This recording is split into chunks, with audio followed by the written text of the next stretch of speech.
à voix haute. Charles Perrault, le petit chaperon rouge.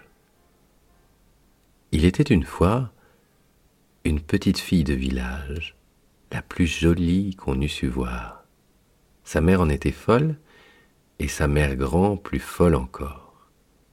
Cette bonne femme lui fit faire un petit chaperon rouge qui lui seyait si bien que partout on l'appelait le petit chaperon rouge.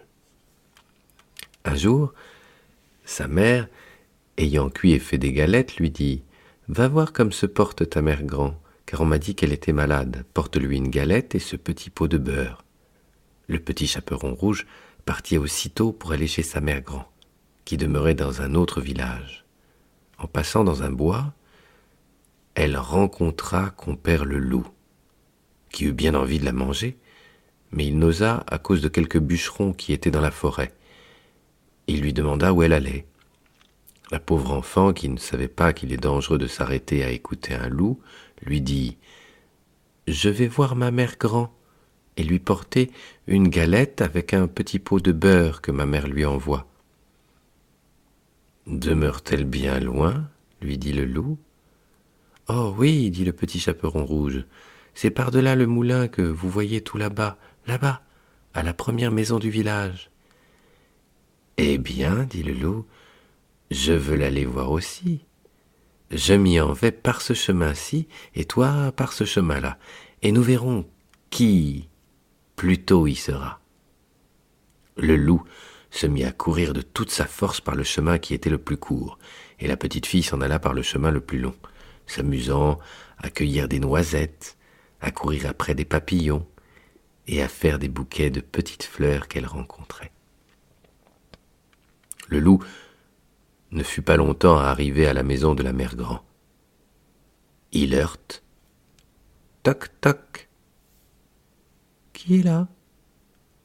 C'est votre petite fille, le petit chaperon rouge, dit le loup en contrefaisant sa voix, qui vous apporte une galette et un petit pot de beurre que ma mère vous envoie.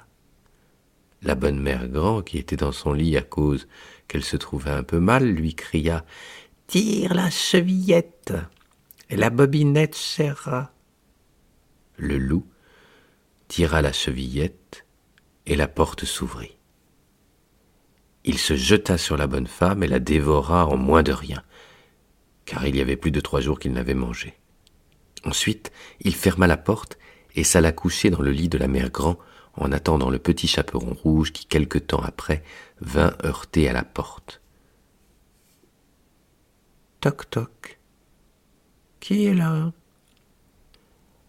Le petit chaperon rouge, qui entendit la grosse voix du loup, eut peur d'abord, mais croyant que sa mère grand était enrhumée, répondit « C'est votre petite fille, le petit chaperon rouge, qui vous apporte une galette et un petit pot de beurre que ma mère vous envoie. » Le loup lui cria en adoucissant un peu sa voix « Tire la chevillette, la bobinette serra. » Le petit chaperon rouge tira la chevillette et la porte s'ouvrit. Le loup, la voyant entrer, lui dit en se cachant dans le lit sous la couverture « Mets la galette et le petit pot de beurre sur la huche et viens te coucher avec moi. » Le petit chaperon rouge se déshabille, va se mettre dans le lit, où elle fut bien étonnée de voir comment sa mère grand était faite en son déshabillé. Elle lui dit « Ma mère grand, que vous avez de grands bras ? » « C'est pour mieux t'embrasser, ma fille. » « Ma mère grand, que vous avez de grandes jambes ? » « C'est pour mieux courir, mon enfant. » « Ma mère grand, que vous avez de grandes oreilles ? » « C'est pour mieux écouter, mon enfant. » « Ma mère grand, que vous avez de grands yeux ? C'est pour mieux voir, mon enfant. » « Ma mère grand, que vous avez de grandes dents ? C'est pour mieux te manger. » Et en disant ces mots, le méchant loup se jeta sur le petit chaperon rouge et la mangea.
J'étais la rémouleuse, je me méfierais.